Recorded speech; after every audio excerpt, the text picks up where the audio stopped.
할렐루야. 오늘도 예배로 하루를 시작하시는 모든 분들을 주님의 이름으로 축복합니다. 우리 이 시간 함께 찬양하며 예배 자리로 나아가시겠습니다.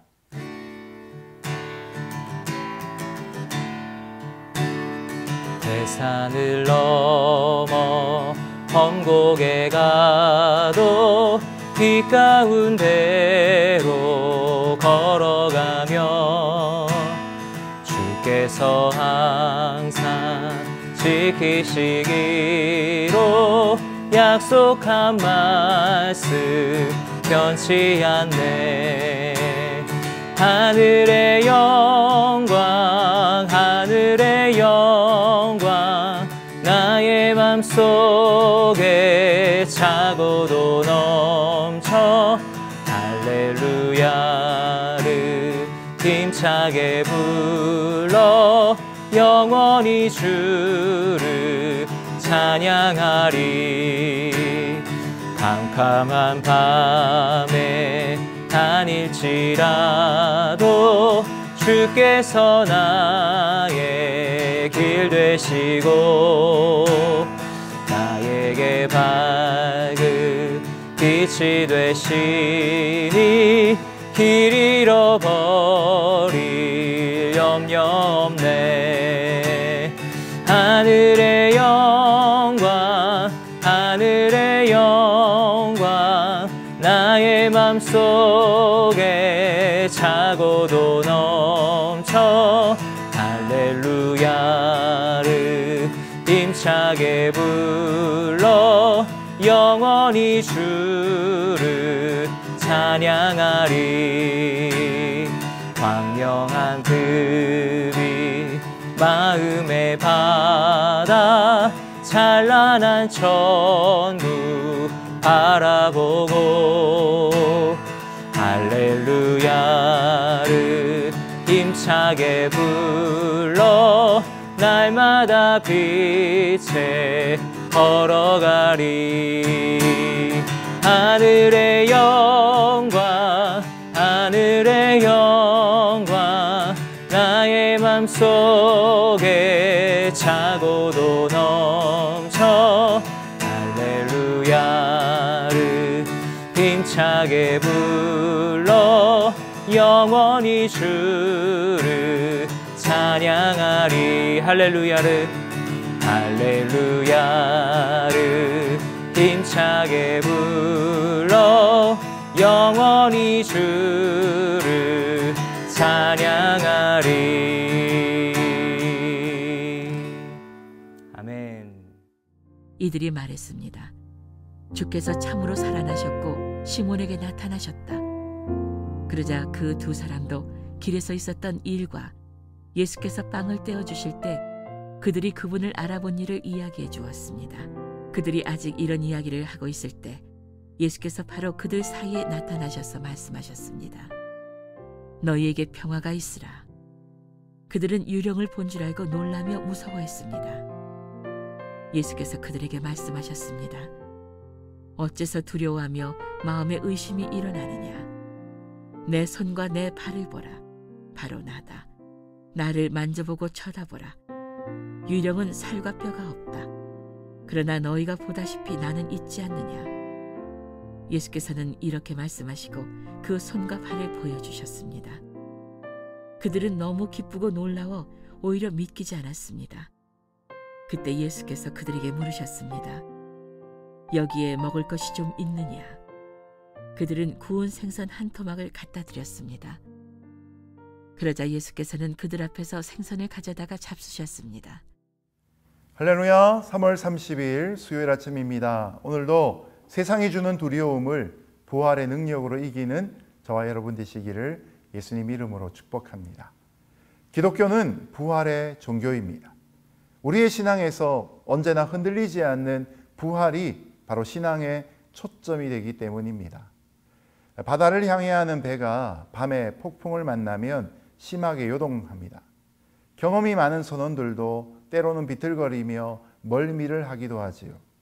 그러던 중에 저 멀리 등대에 불빛이 보이면 낙심하거나 포기하지 않고 멀리 보이는 불빛을 향해 항해를 계속해 갑니다.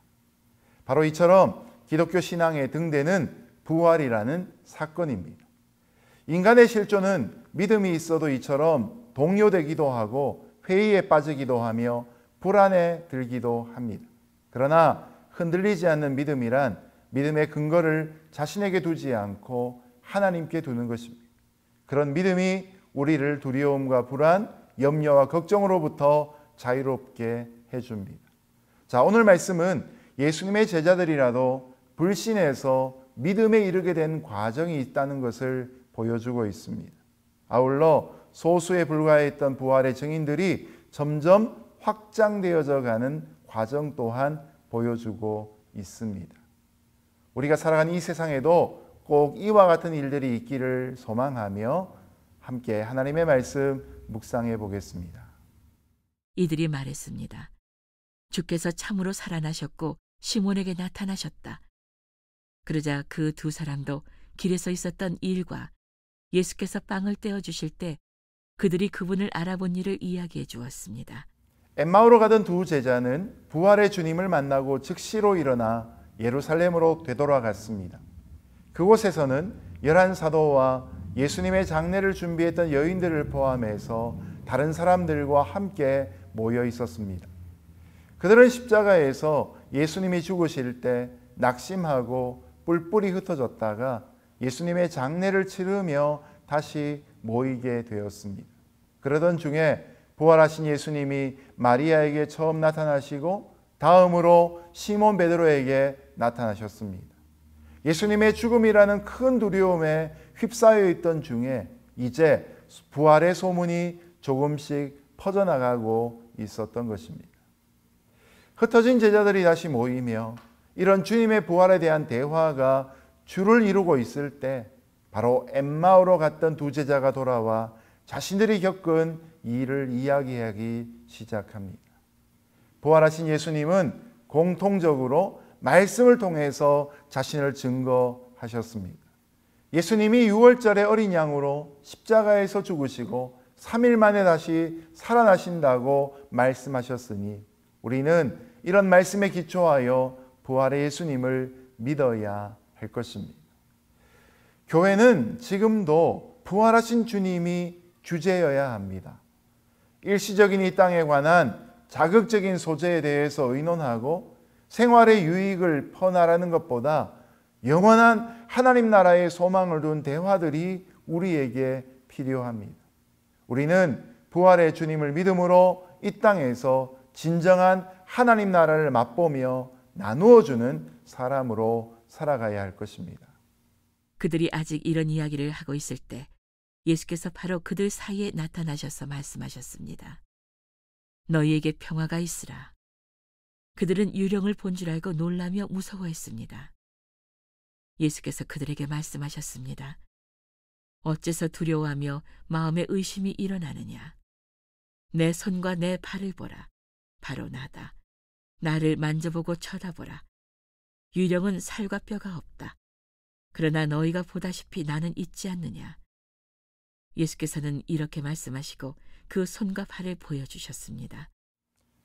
지금까지 몇몇 사람들에게 친히 자신을 나타내셨던 예수님이셨습니다. 그러나 이번에는 제자들이 함께 모인 곳에 예수님이 직접 찾아오셨습니다. 그리고 부활하신 예수님의 첫 인사는 너희에게 평화가 있으리라는 것이었습니다. 이 말씀은 그들에게 평강이 없고 두려움과 불안이 가득했기 때문인 것입니다. 예수님이 돌아가신 것만으로도 그들에게는 불안이 가득했습니다.